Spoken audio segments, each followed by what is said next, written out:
Let's just jump in then. Hello, this is J.R. Stewart. Welcome to Black Men Speak. This is J.R. Stewart, your co-host. And, and good evening, everyone. This is your co host, Tommy Duncan. It is Wednesday night at 9 p.m. Central, Jimmy. And we know what happens if it's Wednesday night at 9 p.m. Central. It is Black Men Speak. That is correct, Tom. Although I don't think I'll be doing too much speaking tonight. I'm a little bit under the weather, so I apologize in advance. Um, but we're in good hands because we have the Tommy Duncan, very reliable, dependable, very knowledgeable, smart, intelligent person. So, in fact, we may be the two smartest men in the universe, Tom. Absolutely. Absolutely. So before we get started, we want to thank everybody, of course, for coming out and listening to us tonight. Make sure that if you like what we're saying, or if you agree, or even if you disagree, make sure that you hit that like button. Make sure that you share this information with somebody else. And if you agree with us, hey, chime on in. And if you disagree with us, chime on in because we want to hear that too. But I can guarantee you what it is we're going to be dropping tonight. We're going to be dropping some science. So I am looking forward to our conversation, Jimmy. So, Tom, before we get into the topic for tonight, I just want to kind of go back to last week. Um, Now, for those of you who may have been watching, our show last week was delayed being uploaded to YouTube for 2 days. Evidently, someone had filed a Yes, complaint sir. against us, Tom.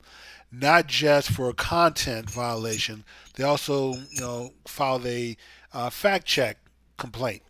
So we had to go through the content manager and a fact checker to make sure our video was suitable. I'm just going to say this time, I'm not going to harp on it for too long. Whoever you are, obviously you've watched our show. We give everyone an opportunity to communicate, to have their voice heard in the show. If you don't like something that we're saying or you disagree, be man or woman enough to just give us a call. We can deal with this right here. We don't have to, hide in the darks and filing complaints against a show that is not hurting anyone. So that being said, Tom, let's move on to the topic. Unless you want to comment And on with the that being said, yeah, and I would say, with that being said, I appreciate you putting it out there, Jimmy. I mean, clearly, for those of us who are out there, we don't mind you agreeing or disagreeing with us. correct. And obviously, when you have a show that's going to climb the charts, eventually there are going to be some haters out there just because they want to be haters. But with that being said, if you do have something you'd like to say, if you do have something that you'd like to share, we have a call in number. Guess what? It is 972-497-2280. If you want to argue with us, no problem. Call us at 972-497-2280. If you want to pat us on the back and say, you know what, keep going, call us at 972-497-2280. But with that being said, folks, we are ready. Our seatbelts are buckled, and it is time to start our show, Jimmy. So, our topic for tonight, we talked last week about the emasculation of the black man and how that has impacted the black community.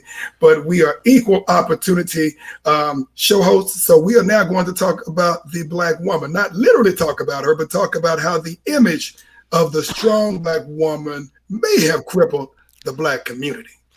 And That's I've already gotten a response. Is saying our video is a little bit janky. I don't know what janky means, but there's something might be going. So let's make sure we double check the video first. Yeah, I think it's the stream. Um, so it's saying Gotcha. now the status of it now says excellent. So we should be okay. So it's just Okay. internet jitters. So Tom, let's jump right in. And you know this is going to be a hot topic. So are you ready? Yes, sir. Okay. Yes, So sir. we're talking whether or not this has really hurt the black community. And Tom, I would have to agree that it has. And I've been saying this for years as I talk to fellas, man, in our various circles. And I kind of hear a common theme. And like I said, a lot of times men don't know what the problem is, they can't articulate it. But we know what the problem is. And that is a lot of times women, some black women, are just too masculine, Tom. If you're not a person who kind of leans that way, going both ways or bisexual, you may not really appreciate a masculine woman. There are certain traits, Tom, that have been very successful for women historically, and when you move against those traits, those are God-given traits, and those traits have allowed. I mean, those traits you developed, women have developed over 100,000 years that allowed them to be successful. Tom, why in the world would you give those up to try to be to take on masculine traits? I mean, the Bible does say, "Thou shalt not covet," and this is certainly, I guess, they never imagined that this is what we'd be talking about, but still, it falls under that umbrella of coveting something that historically has been in the domain of men. Absolutely, Jimmy. And there, over the history of our time here, Jimmy, there have been several different personalities, or what some folks may call tropes, that have been identified to the African male and the African female. And by design, Jimmy, they have been very strategic into the division and the so-called attempt to break up the black community Yes. through breaking up the black family by breaking up the black man and the black woman. The first part of that we talked about last week, which is the emasculation and to a large degree the effeminization of the black man in order Yes. to weaken him psychologically. And everybody understands where the mind goes, the body will Follow. follow. And so Yes. they began that when they actually put our ancestors, our patriarchs and our matriarchs on that ship in chains. Breaking the black man's psychology naturally was an alpha male so that he could not protect his matriarch, the black woman, and or his children, Jimmy. Correct. And it, of course, continued once he got to the new land and they did whatever was within their power to break the black man psychologically and or to beat him down physically. But to that same degree, Jimmy, he did the same thing, except he used a different strategy on the black woman, where he tried to weaken the black man. He attempted and shaped the strengthening of the black woman. Tom, he didn't attempt to do it. This is what's happening, and this is all part of the plan that dates back several hundred years. I mean, there have been so many times that we've talked about this on how to be a good slaver, and this is part of it. You put the woman in charge. You make her fear for her sons and for the man, and that way, she will do whatever you want her to do to protect the men in her life. And this is what we're going through now. Women are in charge. Um, we have the boogeyman out there being the police, killing black men. That's the fear factor. And the black woman is one pounding her chest out there trying to protect, black men and her black sons. Not the black man, Tom, the black Absolutely. woman. Absolutely. And so, what the colonists, the enslavers' strategy was to exalt and strengthen the image of the black woman at the demise of the black man and switch the roles that was natural to our African ancestors, where you had our alpha males and our protectors and our females working in cooperation and partnership, and they put the woman out front. They Yes. gave her an exacerbated identity while weakening the man. This causes a problem, I think, Jimmy, because what happens is you have placed the woman, and I'm not talking about we've done this, but I'm talking about the colonist has placed the woman as the protector of the black family. We've always had this conversation about the black woman being the backbone of the black family, but now you have her also taking on the role of the male in the family, taking on all of the stress of the family, Right. taking responsibility for the family, making money for the family, and in a lot of cases, Jimmy, you pointed out last week, taking care of the black men. And you have, unfortunately, a lot of black men who have somehow accepted this role of the black woman. Tom, the I've always said this, that you can't look at what's going on as a snapshot. This has been a long planned movie, so you have to look at it in its entirety. How do you take strong? This is not to diminish the accomplishment or the role of the black woman. Now we already know that she has been the backbone of the black family, and for that we commend her and applaud what she's done to do her best to keep families together. But Tom, how do you take strong alpha men and turn them into beta men? I mean, this transformation is complete now because we have far too many black men who accept the role. You know, there's this nonsense about pimping and big pimping and having a woman take care of you. Um, Far too many think that's a badge of honor when really it's an embarrassment. It's an embarrassment to the black man. It's an embarrassment to the black woman that this is where we've allowed others who do not have our best interest, Tom, to help transform the environment. And you know, like Carter G. Woodson said, once you condition the mind, Tom, that you can take the shackles off the ankles and the wrist, and, you know, and the person who's now mentally shackled is not going to seek freedom, not going to do the things that free people do. And this is where we are right now. And it's very sad. It is. And unfortunately, Jimmy, we've had a lot of, and I hear this all the time, or I've heard this a lot over the years, where a lot of our sisters are wearing the strong black woman badge as a badge of honor, so to speak. And so you'll talk about, brothers talking about strong black women. You have sisters wearing the strong black woman as a badge of honor, but this can be dysfunctional, It Jimmy, is to our dysfunctional, families Tom. and our Yes. communities because absolutely, because what that inherently infers without stating is you have a strong black woman and you have more of a submissive black woman. I mean, excuse me, a submissive Man. black man. And that Yes. is counterproductive, counter-ethical to what we know as the Afrocentric model of the black family and the black community. This is very unique and very specific, in more times than not what we see in the African American community as opposed to the Native African community. Because I don't see very many Native African women talking about being a strong black woman. No, Maybe you Tom. see, Jimmy. I just haven't I seen it. don't. I, never have I seen it. And with millions of people in Africa, probably over a billion, you know, that is just not something that you hear a lot of African women walking around saying. So that is something that's uh, unique to the black woman here in America. But Tom, the other destructive part is that young boys who are growing up need to see and learn from observation. They need to see a strong alpha male in their life so they can learn how to become an alpha male. If you have a beta male in the house, or no man at all, being raised by women, that's not to say that it can't be done, Tom, successfully, but all too often.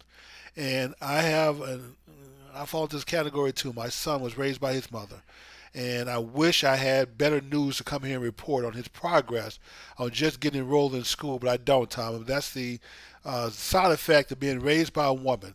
You know, you tend to put things off, not take charge, not want to be responsible for anything, and you need someone to make decisions for you.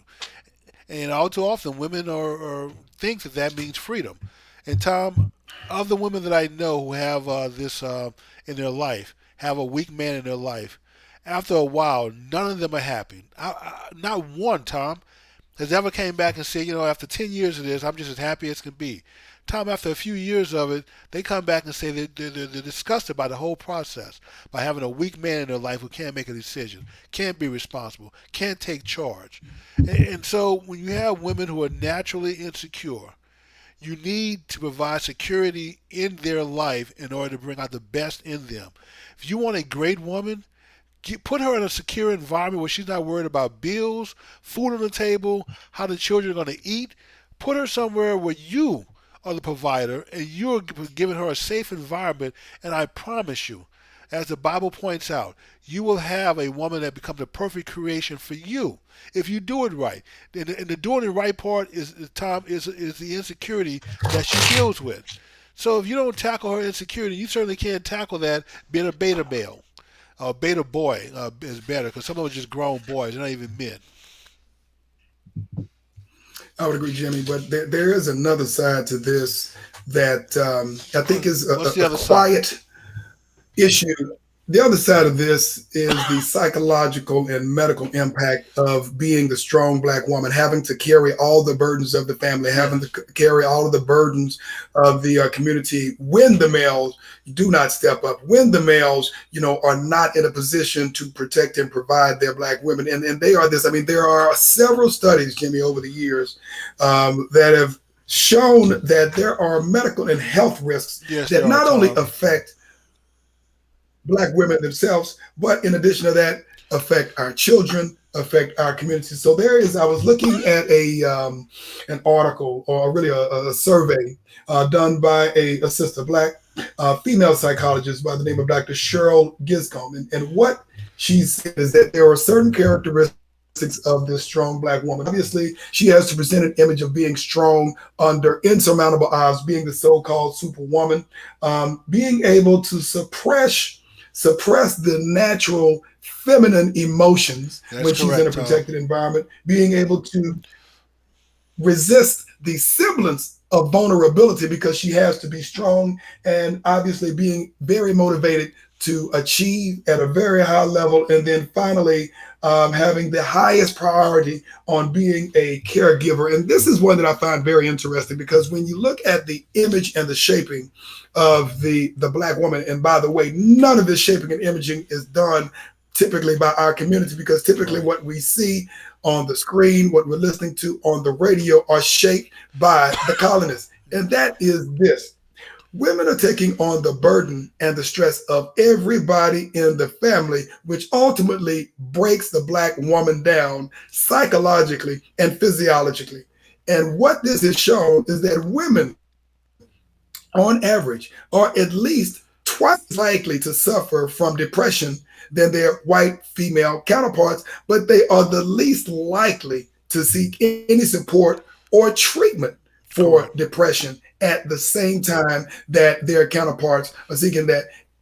And that is a great deal of stress, Jimmy, because you think of the mother or the matriarch of their family. They're responsible for making sure that the home environment is there to make sure that her husband and or her children and her family are being nurtured and provided. But if she's not getting the covering, if she's not getting the protection, to your point, Jimmy, if she doesn't feel secure in the environment because she's having to deal with everybody else, but she is embracing the strong black woman psychology, she is more likely to suffer from stress. She is more likely to suffer from depression, and even delving into more acute medical issues, Jimmy, she is more likely to suffer from death. Right. I believe Heart there was a disease. medical study in 2012 that showed that black women are 3.5 times more likely to die at childbirth than their white female Yes, they are, counterparts. Tom. In addition to They are that, more likely, go ahead. go ahead, No, no, go ahead. Go finish your thought. they are more likely, they, yeah, they are more likely to have to give birth to children that are preterm. Yes, They are more likely to have complications as a result of childbirth that's correct. because of stress, That's because correct. of the breaking down psychologically and physically. And that has an impact on her, that has an impact on her children, that has an impact on her family. Well, Go ahead, Tom, Jimmy. I'm sorry. in addition to that, I was just going to add to your list, she's also twice as likely to have a miscarriage. Um, and if you look at heart failure, diabetes, high blood pressure, all these things are on the rise with black women. So, and really, I don't understand what this rush is to want to be in charge. You know, you've been told that you have to take a back seat to men, which is not true. You don't have to take the back seat to anybody. Um, but trying to really operate in a role, Tom, that really you wasn't really built for. Um, like you said, it's causing all kind of physiological stress on your body that you really shouldn't be there. Yeah, I mean, I understand there's sometimes that's just a situation, Tom, and there's not a whole lot you can do about it. But this is something that we can fix. Um, with women trying to be more So let's manly. talk about that. Okay, and Go Tom, ahead, Jimmy. I just don't know if women out there are going to like the answer. But there are certain things that men, not just black men, but men, period, And like I said, the Homo sapien has been on Earth for about 100,000 years. We've defeated five other versions of men. You know, Homo erectus, Neanderthals, Peking, the Australian, I can't think of their term, but you know, we defeated all these other versions of mankind, Tom, and we wouldn't have done that if men and women were not coming together procreating to populate this planet. And we already know who those people were. They were black people, Tom. So the things that make men Right. attracted to women are things that you have honed and perfected for 100,000 years. It has just been here recently, in the last 30 or 40 years, that you decided that you want to go against that. You know, maintaining yourself, you know, taking care of your hair, dressing up, you know, even the clothes that you wear. You know, I mean, it wasn't that long ago, time, 100 years ago, it would be unconscionable for this many women to be wearing pants. You know, it just wasn't a common thing, and now it's the exception is if you can find a woman who wears a dress. I would agree, Jimmy. And also, I got a comment from one of our listeners saying that the other issue that you're dealing with, considering the image of the strong black woman trope, is that in a lot of cases, unfortunately, our women have been somehow shaped and convinced that they have to become this strong black woman to identify as a black woman. And ultimately, what happens is, they're responsible for taking care of everybody but themselves. What does that mean? They're responsible for taking care of their family. They're Right. responsible for taking care of the white man, responsible for taking care of the white woman, responsible for taking care of their children. I mean, if we think back to our matriarchs, starting from the time of slavery, they were responsible, Jimmy, for taking care of everybody but themselves. That's Not correct. only did they have to work all day with the men in the cotton fields and every place else in order to generate wealth from the white colonists and slavers, they had to take care of the white male, unfortunately, not just by cooking his meals, but in the bedroom as well. Let's be very clear about that. Taking care of the white matriarch of that family, raising their children by herself, and then having to take care of her own family after she does this all day and all night. And quite frankly, there's no one to take care of the black woman. And if we look at what's going on today, Jimmy, it's to a certain degree the same thing. You have black women who are responsible for taking care of everything, taking care of everybody, Excuse me. even within our families, to the detriment of their own health. That's They correct. can't be protected. They can't be feminine. They can't get themselves help because they feel that in order to identify as a strong black woman, that they have to take ownership of everybody's burdens. And unfortunately, Jimmy, it becomes their worst enemy. And so at some point in time, Jimmy, this has to change.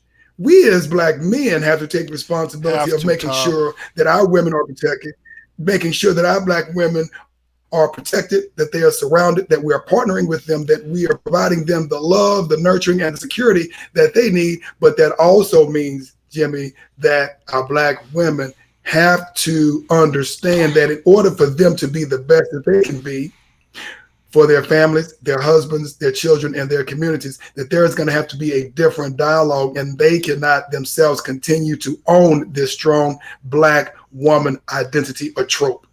Well, Tom, there's nothing wrong with women um, laying out parameters to the black man in her life or that would be in her life or what she expects. You know, there's nothing wrong with being demanding. Setting the bar high. Don't set it low. Set it high. You want a person that you can count on, that's dependable, that's responsible in your life, especially if you're going to bring children into the world. And you guys need to sit down and talk about some things.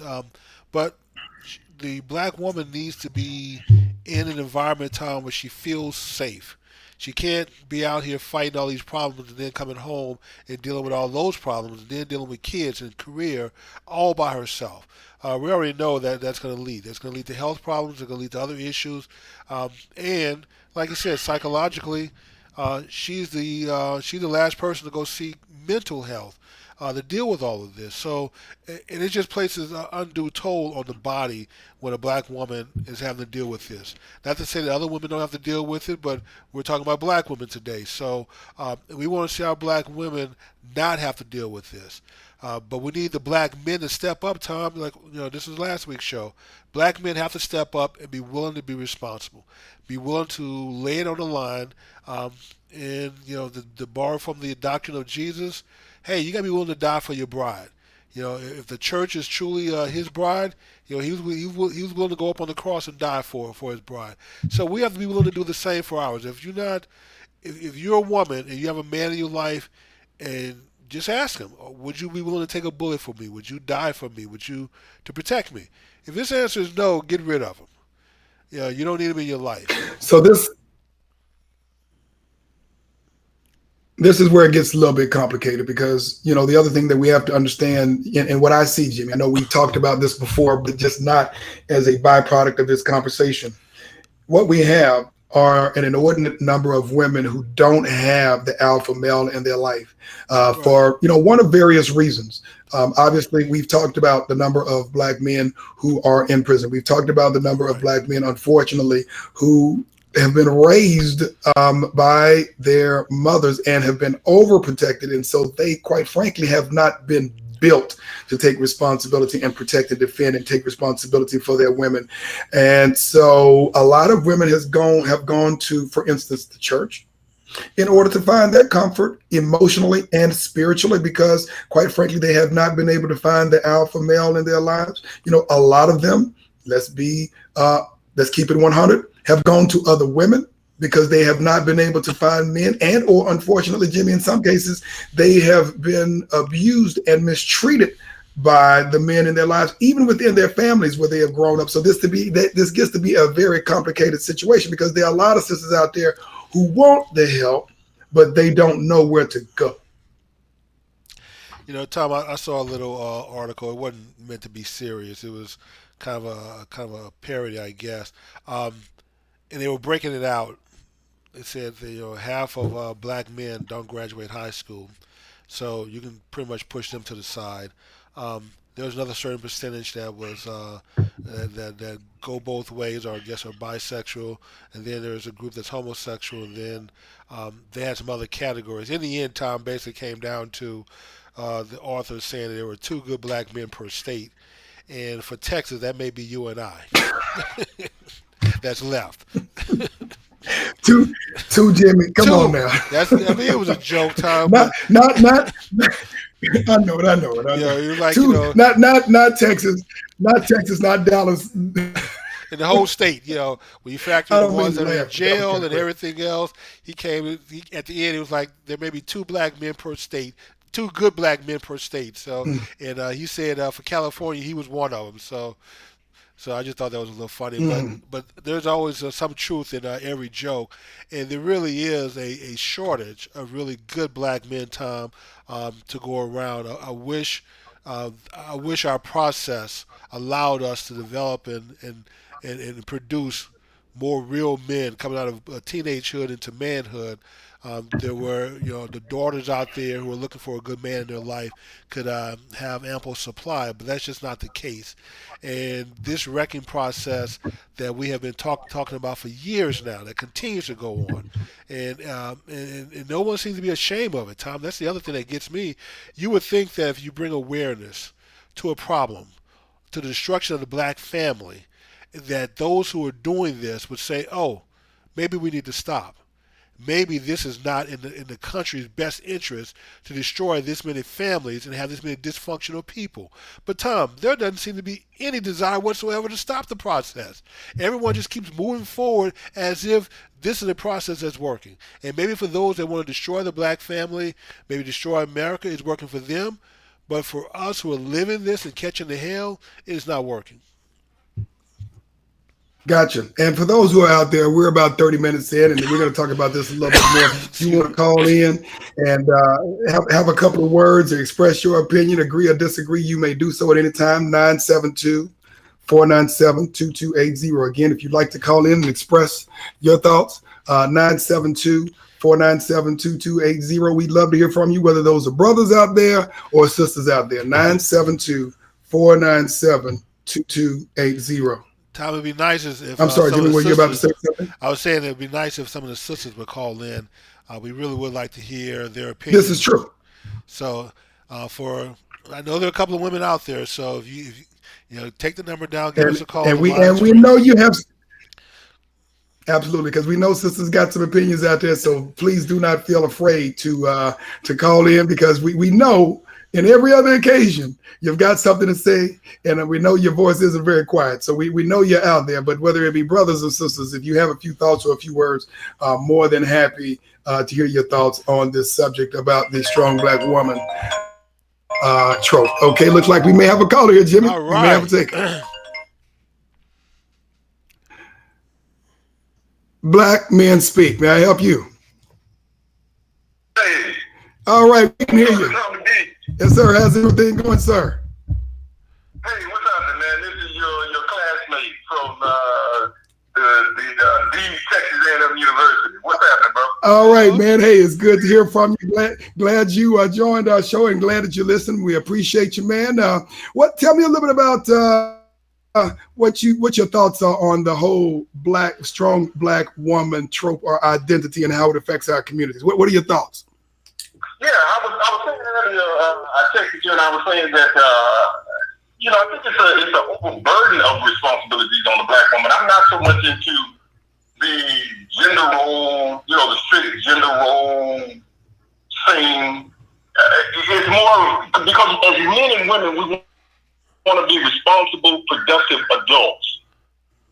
And in the 21st century, that doesn't mean because I'm physically stronger than you that I should lead.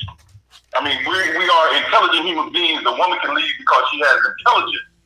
As a matter of fact, in my industry, I spent a quarter of a century in nonprofit youth family services.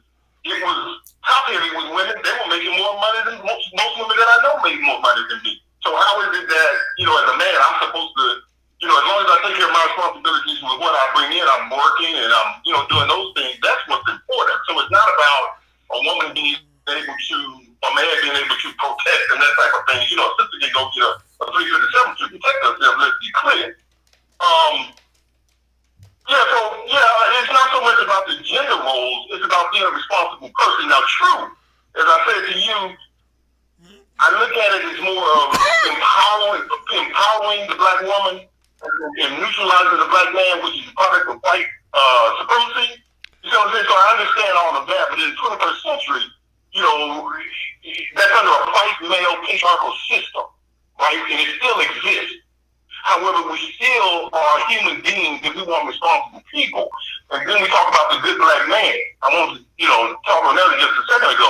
I don't care if you're gay, bisexual, or whatever. James Baldwin was gay. Barry Rustin was gay. Jordan Hurston was gay. Correct. Harry Tubman can arguably be gay. And I would rather have those people on my side than a heterosexual black male like Clarence Thomas, right? It's about what are you doing for the race? What is your contribution? I don't care if you switch, wear lipstick, wear a dress, and you have a penis. It doesn't matter to me, right? It's about a responsible, productive adult, African adult that contributes to our struggle as a people. And I'm sorry to take up all your time. Oh no, this is good. No, this is good. I appreciate your feedback. This is all good. Good deal. And Jimmy, were you able to hear that as well? yes, I did. I was chatting with one of our listeners who are on the chat board. So, Good. um, so I didn't catch And all so, of it. so I guess was basically his premise was that regardless of the demographics, the dynamics are having strong black men and or black women who are contributing to the strength and health of our black community, regardless of what they look like and or what their specific gender issues. I mean, whether they be gay, whether they be bisexual, whatever it is. His focus was ensuring that we've got the soldiers who are going to be uplifting the black community, that are going to be strengthening the black community for survival for the next millennia. Well, Tom, And you can correct me and you can add. The overburden part is, the stress, it is detrimental to the health of both sexes. You talk about the infertility of women or having the birth early and all that kind of thing. It affects the male as well. If we're overburdened with leadership, what is that? Especially with black men, African men, believe. If we talk about, I mean, you mentioned something about the emotional, natural, whatever of the woman. What about the men? Correct. We're not allowed to participate or show our emotions. Then we get distant fathers. We get socially, emotionally distant fathers, and that type of thing. That's not good for a child. A father needs to be there emotionally for his sons and his daughters. So yeah, it's a more egalitarian thing in our community, and that whole patriarchy thing on the African continent, that was brought in by the white man. Let's be clear. When we talk about the two cradle theory and that type of thing, and how it's man to man or person to person as opposed to person to object in Europe and person to person in Africa, there's an egalitarian perspective there. So yeah, that whole thing, and the brothers and sisters took it and ran with it. You know, I lived in Lagos, Nigeria for 3 years. I've been traveling to Africa since '98, twice a year, every other year. And I have a child in the West Africa country. I'm not gonna give up the name of the country. You know where she is. Gotcha. Right. But and so I've seen it face to face, and it's not a good thing. That is not something that you want because the women are oppressed. It's not that they have a role; they are oppressed. You know what I'm saying? Oppressed. And that's not a good thing for anybody.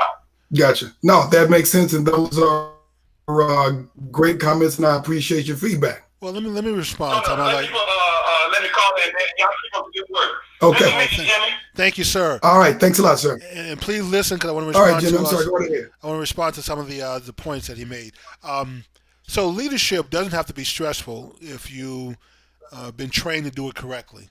And so I think it becomes stressful when you are made to fear responsibility and leadership and being the one who's ultimately in charge. Someone within a union, I don't care what that union is, but let's say for a family and husband and wife with kids, someone has to be ultimately responsible. Someone has to be the person where the buck stops with.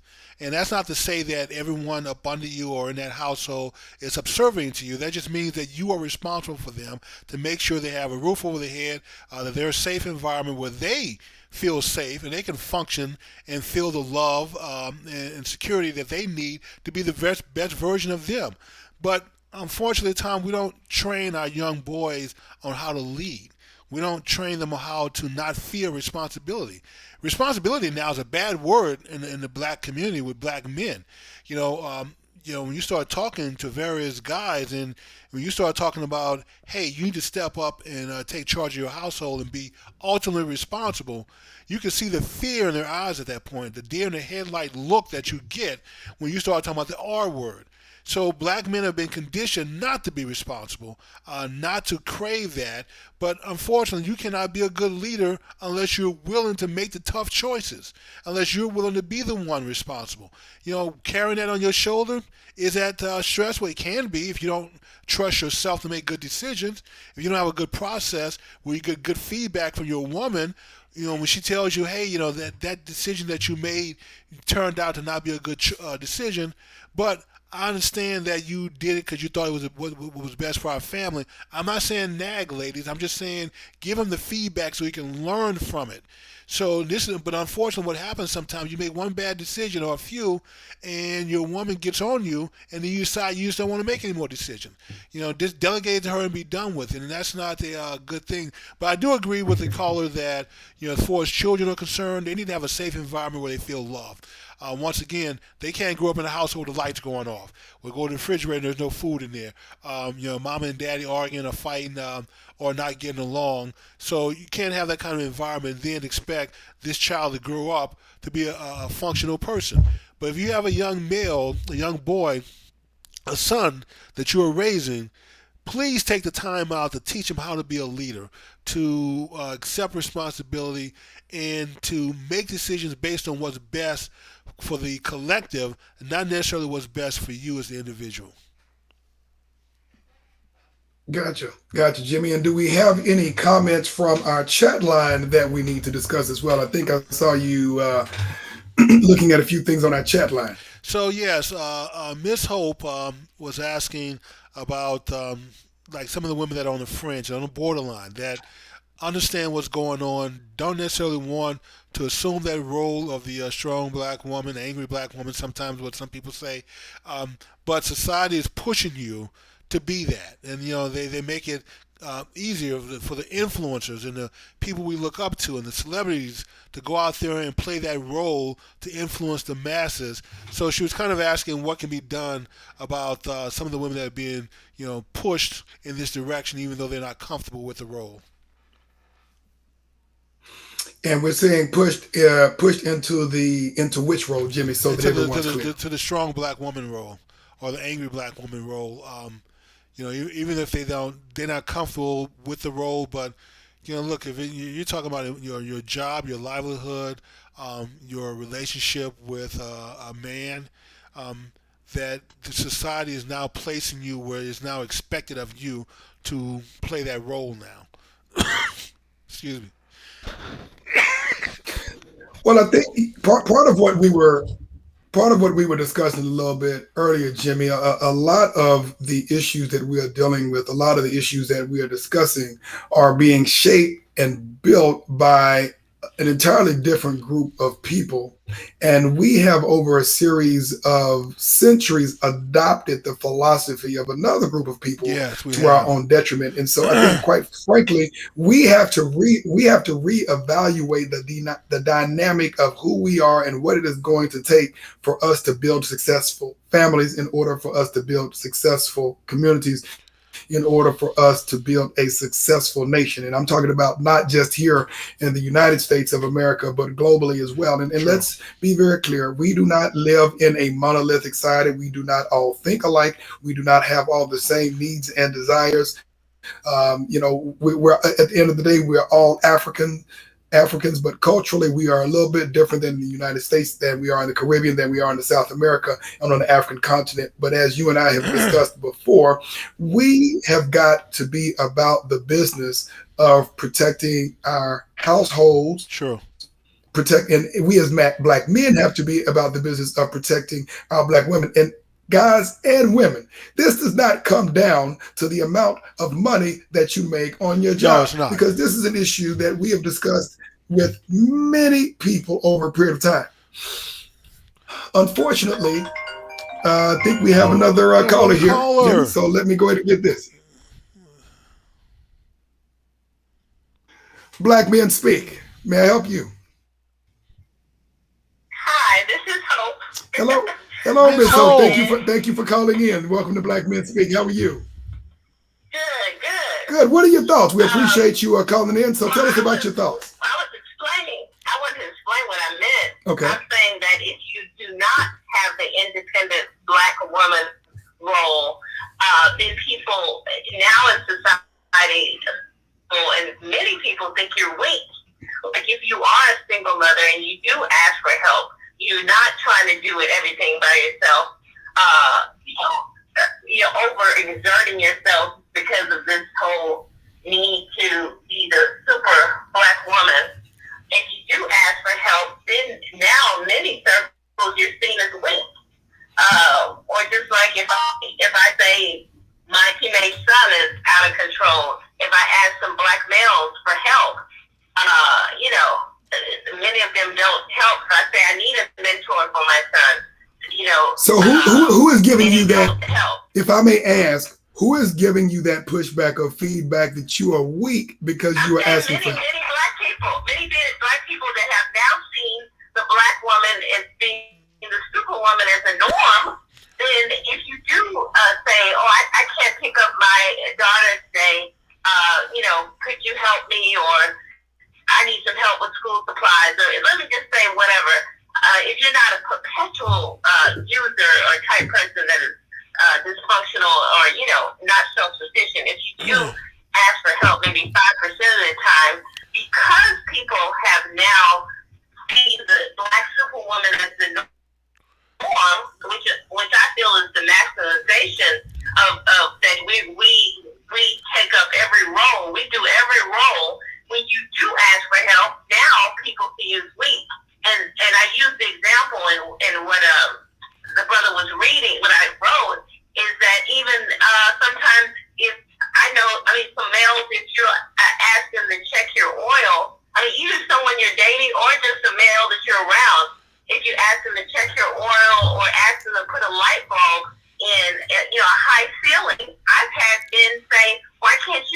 Are you kidding me? They said, "Oh, my mother."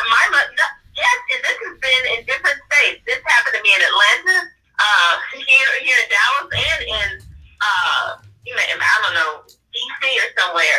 It's not just one location, but especially males under 40, they have actually said, "Why can't you do it?" My mother used to put light bulbs in my ceiling. Yeah. And then I said, well, that's the problem with this society is that we have taken up every role. So now there's some men who expect women to do everything. That is true, Tom. You know, and then I said, if you let me get on a ladder in front of you and put a light bulb up high,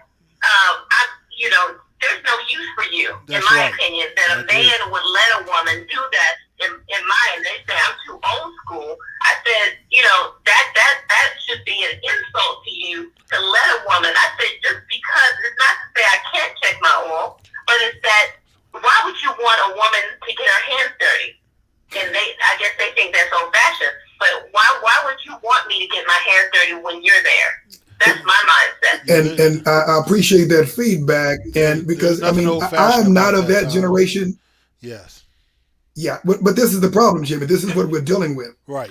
You're talking about probably close to 2 generations of children and young men in particular being raised by women and to a certain degree being shaped in the psychology of the strong Black woman. And so, quite frankly, they've lived under the domain of a woman leading, a woman doing everything, a woman taking responsibility, and they innately believe that it is the woman's responsibility to lead, not the man. Right. And I think that is that some people in your generation, we're X generation. Correct. In our age group, I've had males in our age group say that too. Now, that they didn't want to check my oil, saying, "Oh, you can check your oil yourself." And I said, "Yes, I do all the time. But why should I do it if you're here?" Gotcha. But then if I say I don't cook every day, then they'll say, "Oh, you have a double standard. Oh, you want the man to do that work, the dirty work, but you don't want to cook every night also." So then we get into that conversation saying, "I want my cake and eat it too." But it's not that, simple and dry and simple, but you know what I'm saying? Gotcha. Then they saying if you don't go all the way in the traditional role of a woman, then you shouldn't want the male to do any of the traditional roles. Gotcha. Well, I appreciate you calling. Those are great thoughts. We're going to definitely talk about that, and make sure that you call back in. And we have got some work to do, and this is what Jimmy would call time to bring out the belt. And direct it towards a particular group. But we appreciate you calling in. We have a little bit more talking to do, and call back soon. So, Tom, Thank you. Bye. So I want to address Hope. Just put it out there. I think she lives on the opposite side of the Metroplex from me. But Hope, if you need some help every now and then with your son, just someone to mentor, to talk to him, or just reach out to me and let me know. I'm sure we can work something out. Then the other thing is when you're dating someone. This is for all the women out there. Dating is your time to practice, to hone your skills. In the event that you decide to marry this person and start a family. If this person is being this disrespectful, this sorry, this pitiful when you're dating, guess what? It's not going to get any better. So this is a sign. So as soon as they start showing a sign of weakness, the sign of being a beta male, just get rid of them. Don't waste your time. Don't try to reform them. Don't try to teach them anything. Just let your actions speak for you, which is cut them out of your life. Go find the next guy who wants to act right. And then someone on the chat line, Tom, brought up the issue about money, financially, that some women are more successful, which is true. Let me say this. In my lifetime, I wouldn't care. But what's the point about that, Jimmy? When they say that some women make more, well, I don't understand the point. That some men have a problem dating women who make more money than them. I've been in this situation. Okay, gotcha. It does not bother me one iota because my views are locked in stone. They're not going to change. It doesn't matter if if I make the most money or my wife makes the most money. We still have certain goals. We still have things that we have to achieve, and then that environment still has to be protected, regardless, who makes the bulk of the money. Don't let a large, don't let her paycheck, being larger than yours, turn you into a beta. You still have to lead that family, and you still have to set the direction. And that doesn't say that you have to make every decision. You don't. Y'all certainly make decisions together, but the overall direction, as long as the boat's going in the right direction, it doesn't matter who steers it. But when it's starting to go off course, you're the one that have to make sure it gets back on course because you're ultimately responsible. If you get kicked out of your house and you're on the sidewalk, people don't go up to your wife and say, "How did you let that happen?" They go up to you as the man and say, "How did you let that happen?" So for that reason, you have to always make sure that every decision you make is for the best interest of your family. And it doesn't mean that every decision is going to be the correct decision, but as long as you're learning from it, as long as you go to your woman and say, "Hey, look, I know this didn't turn out exactly how I planned, but hey, I've learned a little something for it. It won't happen again, I promise you." As long as she understands that you're looking out for her interests, Tom, she will easily forgive you and be the rock that you need in your life, be your ride or die. Trust me. Women are looking for someone who will just be honest with them, tell them what's going on, and she will be your ride or die long as she understands that you're looking out for her and the family. I would agree with you on most of those points, Jimmy. And we have about a little bit over 10 minutes. So we're going to, I have a couple of points to say, and then we can go and kind of wrap up our conversation Okay. on the strong black woman trope and how it is affected by women. And I'll abbreviate mine since I think you really said most of it there. And so the comment about some men may be insecure because Yes. the woman is making more money or significant more money than them. And, I've been on both sides of this thing. At the end of the day, I believe it's immaterial Yes. only to the degree to which a woman does not feel that she herself can try to emasculate you because she is making significantly more money than you. Because ultimately, regardless of how much money she makes or how much money you make, if she cannot follow your need, then you don't need to be with her. That's Brother true. and sister, if you are with a man whose lead you cannot follow, and that's just the way that you were groomed and trained, that because you're making twice as much money or whatever that is, then you can't follow his lead, then you need to find somebody else. But, this is the whole deal with that. When, regardless of how much money you're making, if there is something going on outside of your house, somebody's trying to break outside of your house, how much money you make doesn't really matter at the Right. end of the day. If somebody is trying to exploit you in some way, how much money you make doesn't really make a difference. If you are looking at someone who has character, money is immaterial. True.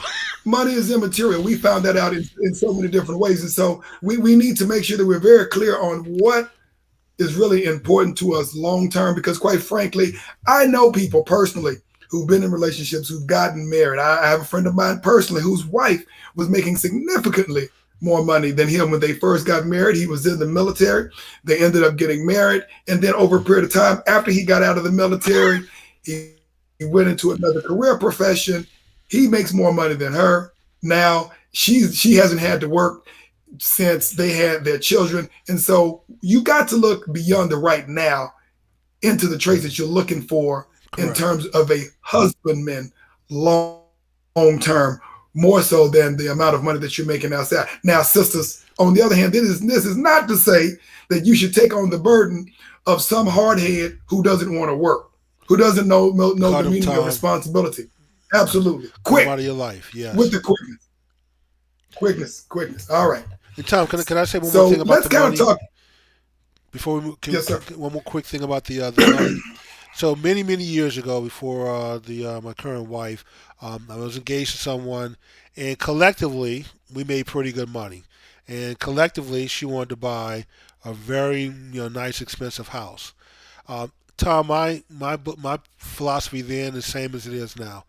I'm not going to live in a house that I can't take care of by myself. I don't know when you may decide to stay at home and be a mother. You may want to go back to school, start a business. I don't know. So I'm not going to plan on your paycheck. We're going to live in a house that I can afford and I can afford by myself because that's what I can count on right now. So if you're out there, men, if you're with someone who makes more money than you, like you said, the example that you gave, Tom, the day may come where those roles reverse. So do not put yourself in position to have a two-income lifestyle when one of those paychecks may go away one day.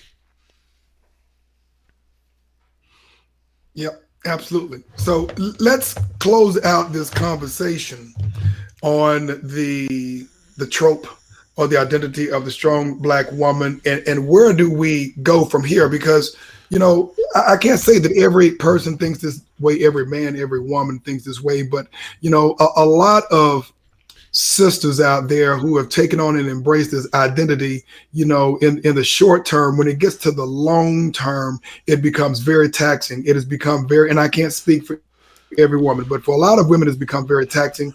It has become very tiring, and it's become very lonely, taking on the identity that has been placed of the so-called Yes. strong black woman. And we don't hear very much, Jimmy, when we start.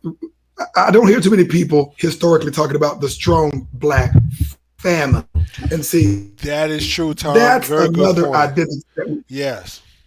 I don't hear people talking about the strong black family and what that identity looks like, regardless of the combination of the male and the female, how much money they make, what their roles are. That's what we have to start talking about, what the strong black family looks like, in order to provide an environment for their children to be developed and groomed to compete and survive in the next generation, for them to build wealth and to build economies, in order for them to build intergenerational wealth, Right. in order for them to protect and defend their families and or our communities. That's the narrative that we have to focus on, beyond the strong black woman, beyond any tropes or identities that we're talking about for the black male. We're talking about building strong black families, strong black communities, and a strong black nation globally, so we can compete and prosper. We need a renaissance, Tom. We need a social change to come and sweep the land and start thinking differently. So that's what it's going to take. Jimmy, I think we may have another caller here, Jimmy. Oh, So let okay. me see if I can get this one. Black Ben, speak. May I help you?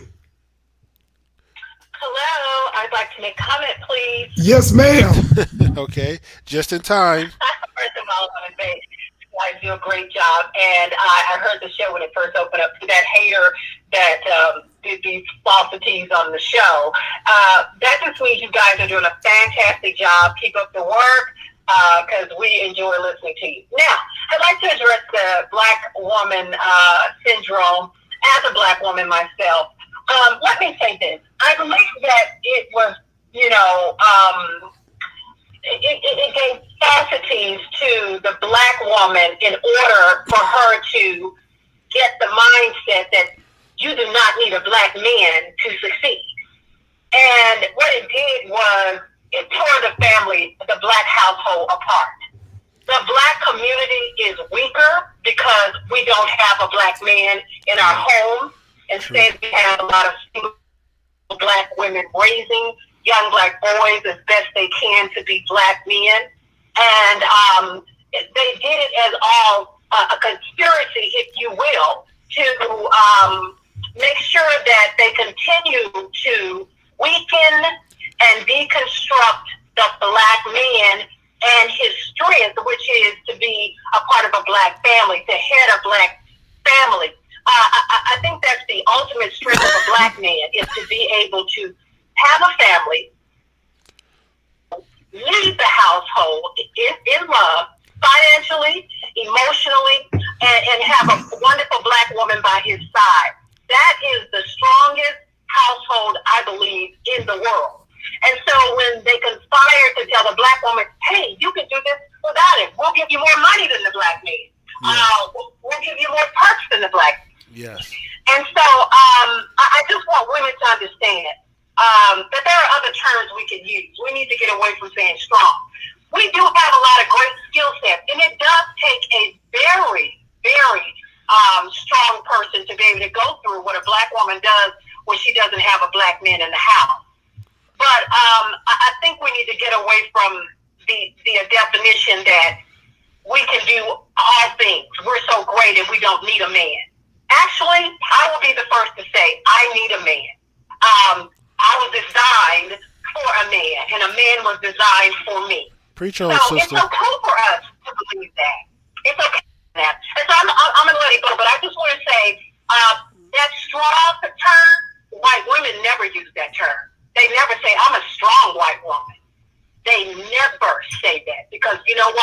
they identify their white men as strong, and them being the helpmate to the white man. So let's do that like we used to do back in my mama day. My mom never called herself a strong black woman. She didn't need to. She had a man in the house, so that was a strong black man. I'm gonna let it go. I know you guys are trying to go. Keep doing a great job, okay? Outstanding. Thank you so much. Tom, I enjoyed the callers tonight. They all had great points. And you guys come back next Wednesday, and please, join in the conversation. Don't be timid. So just jump in there, say what you have to say. It's okay.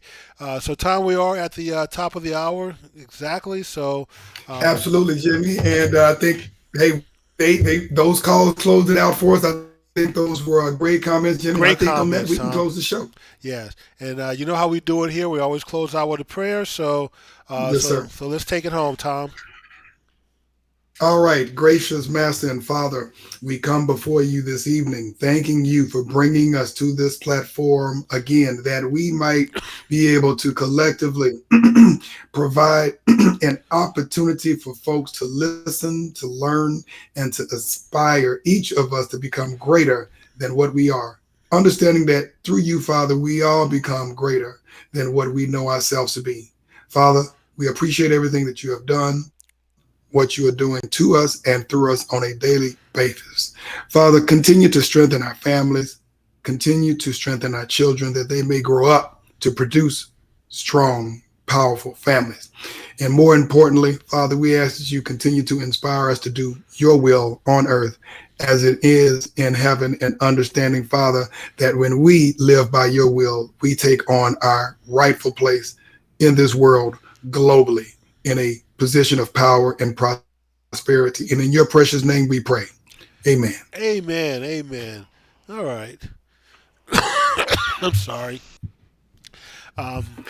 Actually, this. And everybody pray for Jimmy. Everybody pray for Jimmy to get better yes. too. I need it. Actually, I'm surprised I held up this well. I didn't think I was going to be